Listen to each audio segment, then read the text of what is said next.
이 새벽에 하나님께서 저와 여러분에게 주시는 말씀은 요한복음 1장 37절에서 42절 말씀입니다.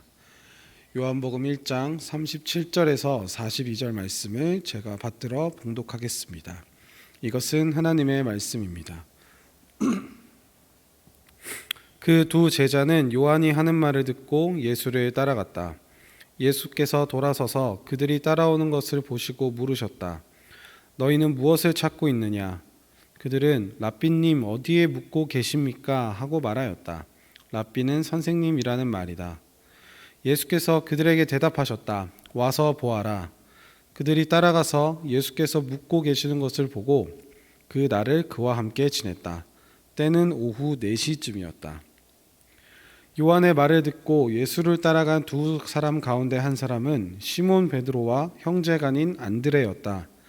이 사람은 먼저 자기 형 시몬을 만나서 말하였다. 우리가 메시아를 만났소. 메시아는 그리스도라는 말이다. 그런 다음에 시몬을 예수께로 데리고 왔다. 예수께서 그를 보시고 말씀하셨다. 너는 요한의 아들 시몬이로구나. 앞으로는 너를 게바라고 부르겠다. 게바는 베드로 곧 바위라는 말이다. 아멘. 성경에는 요한이라는 이름이 굉장히 많이 등장합니다. 그런데 당시 요한은 흔한 이름 중 하나였는데요. 요한의 이름이 이렇게 크게 4개 정도 나옵니다. 먼저 오늘 읽은 성경이 요한복음입니다. 여기서의 요한은 1번인 사도 요한, 예수님의 제자인 요한을 말하는 거겠죠.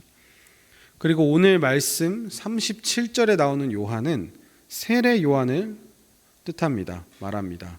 이 요한은 예수님보다 6개월 먼저 태어난 예수님의 친척인데 요단강에서 사람들에게 세례를 주던 사람입니다.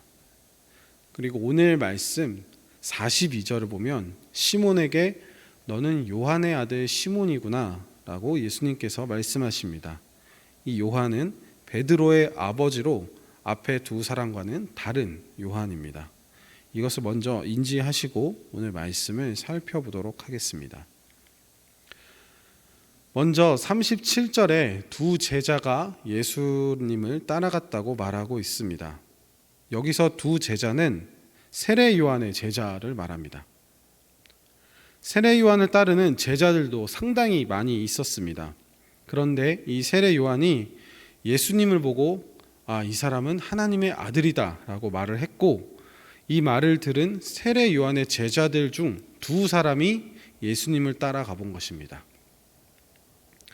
그런데 그 두 제자 중 한 사람이 나중에 예수님의 12제자가 되는 그 사람 12제자 중 한 사람인 안드레였던 것입니다. 안드레는 예수님을 졸졸 따라갔습니다. 예수님이 이에 너 나한테 무슨 볼일 있니? 라고 물어보았고 이에 안드레가 선생님은 어디에 묵고 계세요? 혹은 선생님은 어디서 지내고 계세요? 라고 물었습니다. 이에 예수님께서 따라와 이렇게 말씀을 하셨고 안드레와 다른 한 세례 요한의 제자가 예수님이 묵고 계시는 곳에서 하루 종일 예수님과 같이 지냈던 것입니다. 밥도 먹고 차도 마시고 이런저런 이야기를 많이 했을 것입니다. 예수님과 한참 대화를 한 안드레는 확신이 들었습니다. 그 확신은 이 사람이 메시아구나 라는 확신이었습니다. 아름다운 교회 성도 여러분, 우리는 예수님을 따라가고 예수님을 닮아가야 하는 사람들입니다. 그것이 그리스도인으로서 우리가 해야 할 일이기 때문입니다. 그렇다면 오늘 말씀의 예수님처럼 우리의 대화 속에 우리가 그리스도인임이 드러나야 합니다. 한참을 알고 지내던 친구나 혹은 직장 동료가 너 교회 다녔었어? 혹은 부장님 크리스찬이셨어요? 이런 식의 질문을 한다면 그 사람이 내가 그동안 그리스도인인지를 모르고 지냈다면 그동안 우리의 대화와 우리의 삶의 행동이 무언가가 문제가 있었던 것이 아닌가 한번 돌아봐야 할 것입니다. 여러분들이 만나고 대화하는 사람마다 하나님이 드러나고 예수님이 드러나게 되기를 바랍니다. 예수님을 만난 안드레는 바로 형인 시몬을 찾아갑니다. 그리고는 메시아를 만났다라고 이야기를 합니다. 그런 다음에 시몬을 예수님께 데려갑니다. 예수님은 시몬을 보자마자 이렇게 말씀하십니다. 42절 우리 함께 봉독하겠습니다. 그런 다음에 시몬을 예수께로 데리고 왔다. 예수께서 그를 보시고 말씀하셨다. 너는 요한의 아들 시몬이로구나. 앞으로는 너를 게바라고 부르겠다. 게바는 베드로 곧 바위라는 말이다. 아멘. 너는 요한의 아들 시몬이로구나. 앞으로는 너를 게바라 부르겠다. 여기서 이 시몬은 히브리어입니다. 게바는 아람어이고요, 혹은 수리아어라고도 이야기를 하고요. 베드로는 헬라어 혹은 고대 그리스어라고도 이야기를 합니다. 히브리어는 구약 성경이 대부분 히브리어로 쓰여진 것이고요. 아람어는 히브리어와 비슷한데 이 신약 성경에 쓰여진 이 시대에 이스라엘과 팔레스타인 지역에서 널리 쓰인 언어입니다. 예수님도 이 아람어를 사용하셨습니다. 우리가 성경에 보면 가끔 예수님께서 무슨 주문 같은 말을 하는 장면을 우리가 보곤 합니다. 달리다굼, 에바다 이런 말인데요. 이런 것들이 사실은 아람어입니다. 마지막으로 헬라어는 신약 성경이 다 헬라어로 쓰여졌는데 그리스어를 헬라어라고 합니다. 그런데 지금 쓰는 그리스어보다 훨씬 옛날 버전의 그리스어입니다. 그래서 지금 우리가 쓰는 한글과 훈민정음이 다르지 않습니까? 그런 차이라고 보셔도 될 것 같습니다. 그런데 여기서 시몬은 하나님이 들으심이라는 뜻을 가진 이름이었습니다. 그런데 예수님이 그런 시몬에게 게바, 베드로라는 별명을 주신 것입니다. 이는 바위 혹은 반석이라는 뜻입니다. 우리는 누군가에게 돌이라는 별명을 지어주면 어떤 느낌이 드나요? 제가 이제 딱 앞에 계신 집사님께 집사님은 오늘부터 돌이세요, 이렇게 얘기를 하면 기분이 좋을까요? 우리는 별로 좋지 않겠죠. 왜냐하면 우리는 돌이라고 하면은 보통 이제 머리가 안 좋은 돌머리 아니면 도라이 이런 식으로 많이 쓰이니까 돌, 앞으로 너의 별명은 돌이야 이러면 기분이 그렇게 썩 좋지는 않을 것입니다. 그러나 오늘 말씀의 이 시대에는 돌이 그런 의미가 아니었습니다. 베드로와 바위 하면 떠오르는 성경 구절이 있습니다. 그것은 마태복음 16장 18절입니다. 우리 함께 봉독하겠습니다. 나도 너에게 말한다. 너는 베드로다. 나는 이 반석 위에다가 내 교회를 세우겠다. 죽음의 문들이 그것을 이기지 못할 것이다. 아멘. 예수님이 계시던 시대에 이스라엘에서 반석이라는 것은 아주 좋은 의미였습니다. 반석은 이렇게 넓고 평평한 그런 돌을 말하는데요.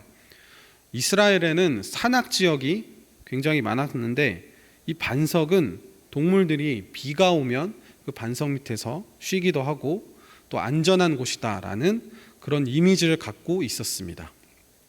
특히나 성경에 나오는 반석은 험한 암벽으로 둘러싸여진 천연 요새지를 뜻하기도 합니다.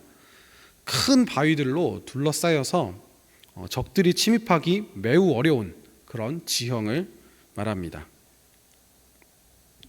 자, 이 사진은 이스라엘의 마사다라는 곳입니다. 요새라는 뜻인데요. 이 사진을 보면 어떤 느낌이 드십니까? 지금이야 비행기가 있어서 이런 곳이 있다 하더라도 쉽게 공격을 받겠지만 옛날에 비행기가 없던 시절에는 이것보다 좋은 천연 요새가 없었을 것입니다. 보시다시피 엄청 험악한 산악 지형에 위에 평평하게 넓은 지역이 있습니다. 적들이 쳐들어와도 이 산을 오르다가 아마 다 죽게 될 것입니다. 또한 이곳은 비가 오면 물이 잘 고이는 석회암으로 이루어진 곳이어서 포위를 당하더라도 비가 내리면 그 빗물을 잘 모아두고 새를 잡는다든지 아니면 이 위에서 농사를 짓는다든지 해서 꽤 오랜 몇 년 동안 자급자족으로 버틸 수 있는 그런 아주 좋은 요새였습니다. 그러니 이 요새 혹은 이 반석 위에 있으면 적들의 침략으로부터 매우 안전했습니다. 성경에서 여호와는 나의 반석이시다라는 표현이 종종 나오는데, 여기서 반석이 이 사진처럼 나를 안전하게 지켜주시는 분이 바로 여호와 하나님이시다라는 의미로 받아들이시면 되겠습니다. 그런 반석이라는 이름을 시몬에게 주신 것입니다. 그리고 마태복음에서 그 반석 위에 교회를 세우겠다고 말씀하십니다. 이는 베드로를 통해 교회를 세우겠다고 말씀하신 것이고, 반석 위에 세우신다는 것은 그 교회를 그 누구도 무너뜨릴 수 없다는 의미입니다. 정말 튼튼하고 안전한 교회라는 의미입니다. 오늘 말씀에서 예수님은 시몬을 처음 보자마자 게바라고, 베드로라고 부르셨습니다. 바위, 반석이라 부르시며 내 위에 견고한 하나님의 나라를 세워가겠다라고 말씀하신 것입니다. 시몬이란 이름도 참 좋은 이름이었습니다. 하나님이 들으신다, 하나님이 나의 기도를 들으신다, 이런 의미입니다. 그러니 얼마나 좋은 의미입니까? 그 정도면 충분히 만족할 만한 삶일 것입니다. 그런데 거기서 그치지 않고 더 새로운 이름을 주셔서 놀라운 일을 행하신 분이 바로 하나님이시고 예수님이십니다. 바다에서 물고기를 잡던 사람이 갑자기 교회를 세우는 사람이 될 줄을 누가 알았겠습니까? 감히 누가 상상이나 했겠습니까? 그러나 그것을 이루시는 분이 바로 하나님이십니다. 오늘 이 말씀이 여기에 있는 우리 아름다운 교회 성도 여러분에게도 임하기를 바랍니다. 여러분이 예수님을 만나고 또 새로운 꿈을 꿀 수 있게 되기를 바랍니다. 내가 전혀 상상하지도 못한 놀라운 일들이 여러분의 삶 가운데서 이루어지기를 바랍니다. 나는 안 될 것이다, 이렇게 생각하지 않고 예수님이 주시는 새로운 꿈을 가지고 그 꿈을 꿈꾸는 우리 아름다운 교회 성도 여러분들이 되시기를 예수님의 이름으로 간절히 기원합니다. 기도하겠습니다. 하나님 감사합니다. 오늘 말씀을 통하여서 우리에게 새로운 이름을 주시고 새로운 꿈을 주시고 또 새로운 하나님의 일을 할 수 있는 능력과 힘을 주시니 감사합니다. 하나님, 우리가 여기서 멈추지 않고 하나님이 주신 새로운 이름을 가지고 새로운 꿈을 가지고 우리 힘으로 할 수 없는 것들 오직 하나님 의지하여서 모두 다 이루어내는 그런 귀한 은혜가 우리 모두에게 있을 수 있도록 주님 축복하여 주옵소서. 예수님의 이름으로 기도합니다. 아멘.